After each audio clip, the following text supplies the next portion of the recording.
Sanibonani guys, welcome back to Umnkosi Nophilile. Welcome back to my channel. Thank you so much for joining namhlanje. You're very much welcome, very much appreciated. Thank you so much. Ngikhuluma nje guys ngenjabule enkulu because of you.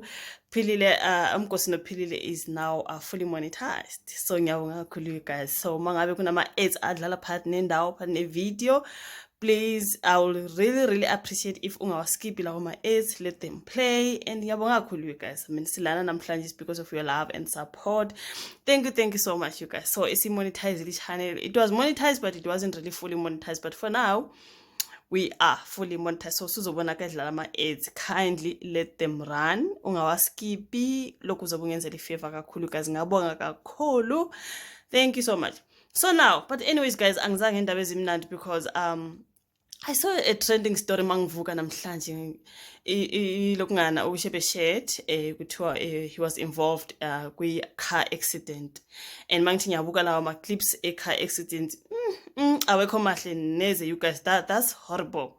That's horrible. Kuthiwa uShebe shared uyawathola ingozi yemoto kuthi ubehamba nendodakazi yakhe. Unfortunately kuthiwa ke indodakazi yakhe ishonele lapho, which is so bad, so sad. Hey, mangabe kuyiqiniso lokho you guys, may so rest in peace. But anyways, ube trend aka Facebook everywhere you guys, and now I can see people are just talking about it even on YouTube.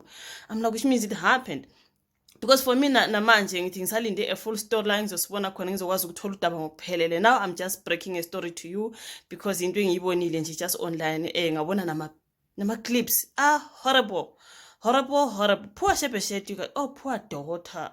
Ngoba kuthi indodakazi yakhe you guys impilo yakhe vele yashabalala lapho, ubehamba nomntwana kuthiwa ke he was going to a particular gig. Esiyazi ukuthi uShebe Shetty mangabe ubumlandela you guys, he's been involved kuma car accidents ambalwa, and he's been involved kuma fights ambalwa. Kunama clips esiwabona ebhizi ekhala ngokuthi kunabantu abamlandelayo abafuna ukumdubula, neziningi istory nje you guys ekhala ngento eziningi, sounding like ungumuntu onama enemies amaningi. I did not know his full story ngoba guys ngabantu esingabazi sibazela online mabe trend into ekanjalo bese you know nathi sikhuluma ngestory nje i-trend something like that.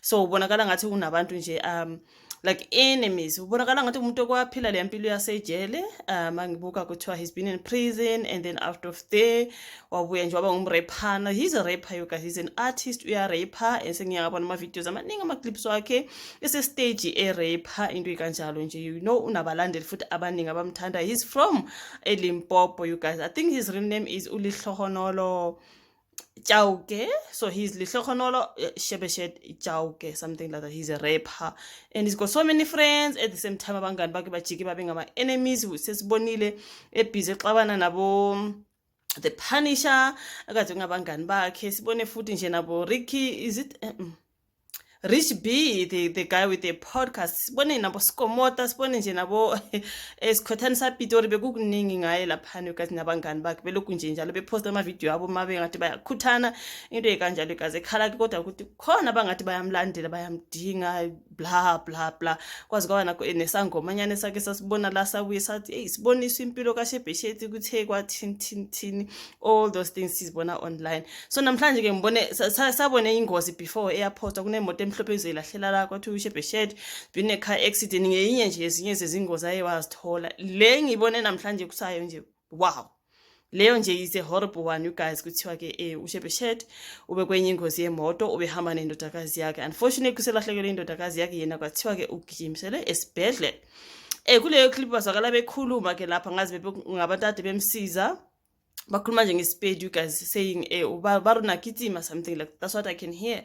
Baruna kitima kudu something like that, which means ube gijima angazi you guys. That's what I hear from the particular clip. Kune clip engiyibona nje lele angeke ngikwazi ukuyifaka nje naleyo clip la on my screen. Uyazi YouTube you guys, the community guidelines and stuff, awukwazi ukufaka nje into enegazi, into you know zonke lezo zinto awukwazi ukuzifaka on YouTube you guys, noma sifuna nje into ezingathi you know YouTube akazwani nazo. So leyo clip leyo ngiyibukile inkosi yami ephansi laphana nje ekhala lokhana ukuthi yo you guys like you are so desperate for life, and kuzwakala bengathi bathu they said he lost his leg. Yinto engizwa singasuthi mabethi he lost his leg, what are they talking about? Unyawo lakhe lunqamuke ngandlela bani? I do not understand. That's why ngisho ngithi kini I'm waiting for the full story because ngivuke ngazo lezi ndaba namhlanje kuseni. I was like, wow, hayi cha ngeke, this is bad. So yilona daba lukaShebheshete enginalo, you guys. Ngizoza ne-full story mase ngisitholile ukuthi kwenzekeni njani. And about the daughter, oh my God, I think this was his only daughter. Ngathi umuntu obethanda indodakazi yakhe kakhulu, you guys, bena ukuthi ahambe nayo. Siyayibona nje laphana ka-Facebook nje postiwe. That shame, man, poor girl, you know.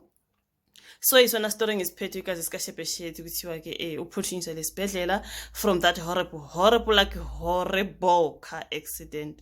May her soul rest in peace, the poor child. Oh my God, angazi, you guys, ikhona lokho endiphathele khona udaba lukaShebheshete kuthiwa ke usesibhedlela kumanje. Umntana uthi impilo yakhe iyashabalala lapho. Yilezi engizitholayo, allegedly, of course, this is still alleged. Angaboni nje udaba engizothi hayi guys kuthiwa nje ngempela this is true. This is still alleged okwamanje. Angabi sure 100%, but he was everywhere there trending, okay? As for ama-clips e-accident siwabonile, you guys, lying down like head, like head beyond head. Yeah, I go be you guys. So yeah, man, you guys, I just had to let you know ukuthi Shebheshete kuthiwa usewathole ingozi yemoto embi ukudlula zonke ezinye aye wazithola. Lena ke ihambe nempilo yomntanakhe. So sad. So ke sobuya sibonele ku-video elandela emangabe mhlambe sekukhona okunye engikuzwile engizonilethela khona. Yabonga kakhulu ukuthi ibuke le video. Remember, we are now monetized, fully monetized. Please yeka ama-ads adlale, uyilike i-video, subscribe, wenze konke kufanele sikwazi ukukhula siyi-channel. Thank you so much for your love and support. Sizobuya sibonane futhi ku-video elandelayo. Bye.